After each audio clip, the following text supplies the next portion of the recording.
नमः शिवाय भीमाय भीषणाय नमो नमः। नमः काल भैरवाय पाप संहार कारणे अर्थात भीम भीषण स्वरूप वाले शिव को नमन है। पापों का संहार करने वाले काल भैरव को बार बार प्रणाम है।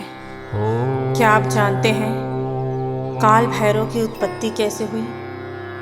शिव पुराण अध्याय 3। प्राचीन काल की बात है। एक बार ब्रह्मा और विष्णु के बीच यह विवाद उत्पन्न हो गया कि इस सृष्टि में सर्वोच्च कौन है। ब्रह्मा जी अहंकार वश बोले, मैं ही सृष्टि का कर्ता हूँ, मुझसे बड़ा कोई नहीं। विष्णु जी ने कहा, मैं पालन करता हूँ, मेरी आज्ञा से सब चलता है। दोनों का विवाद बढ़ता गया। तभी आकाश में एक अद्भुत, अनंत और तेजस्वी ज्योति स्तंभ प्रकट हुआ। वह न आदि वाला था न अंत वाला।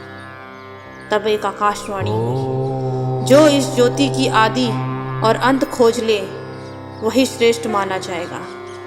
विष्णु जी ने वाराह रूप धारण कर नीचे की ओर अंत खोजने चले गए।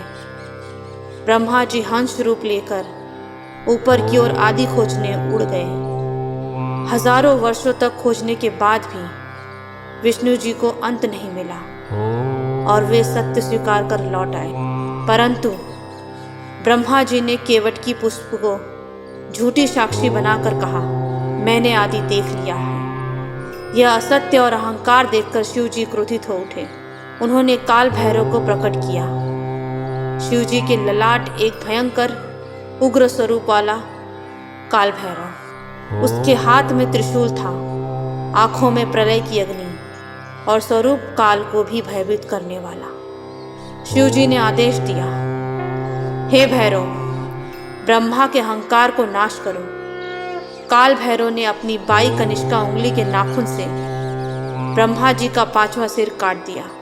तत्क्षण ब्रह्मा का अहंकार नष्ट हो गया। लेकिन जैसे ही सिर कटा, वह कटा हुआ कपाल काल भैरव के हाथ से चिपक गया।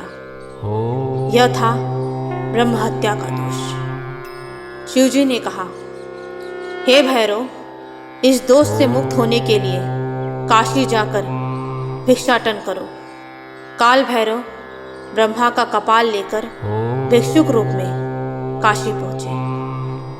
जैसे ही वे काशी में प्रविष्ट हुए, वह कपाल स्वयं हाथ से गिर पड़ा। उस स्थान को आज कपाल मोचन तीर्थ कहा जाता है। यही काल भैरव ब्रह्म हत्या दोष से मुक्त हो गए। शिव जी ने अत्यंत प्रसन्न हुए और बोले, आज से तुम काशी के रक्षक और कोतवाल होगे। मेरी नगरी में तुम्हारी आज्ञा के बिना कोई प्रवेश नहीं करेगा। तभी से काल भैरव न्याय के देवता, पापों का नाश करने वाले और भक्तों के रक्षक माने जाते हैं। कथा का संदेश यह है, अहंकार विनाश का कारण है, सत्य ही शिव है और भैरव न्याय का स्वरूप। काशी धाम में विराजे भैरव रूप महान, शरण जो आया चरण में हो मुक्त भव बधान। मिलते हैं अगले अध्याय के साथ। कमेंट करके ज़रूर बताएं आप काल भैरव के बारे में क्या जानते हैं।